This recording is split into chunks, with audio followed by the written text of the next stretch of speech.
हा जो प्रश्न केवळ लहान मुलांचाच प्रश्न नाही, हा समस्त मानव जातीचा प्रश्न आहे। आपण बघता की मंत्री महोदयांनी उल्लेख केला की शाळा सुटल्यानंतर मुलं खेळायला जायची, पण आता अनेक ठिकाणी आपण बघतो की 4 मित्र बसलेले असतात आणि 4 जण मोबाईलवर खेळत असतात। त्याची बळी अनेक ठिकाणी ठरलेले आहेत। परवा मी वृत्तपत्रामध्ये वाचलं की धपाधप 3 मुलींनी आत्महत्या केली। कोणीतरी त्यांना कंट्रोल करत होतं गाझियाबादला, आणि 3 मुलींनी 12व्या मजल्यावरनं उड्या मारून आत्महत्या केल्या। ही गंभीर बाब आहे।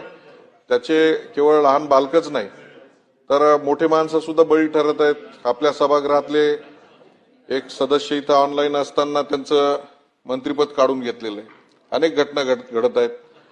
माझी विनंती आहे, तुमच्या जागेवर बसले होते? हा, पुढे माझ्या पुढे बसले होते।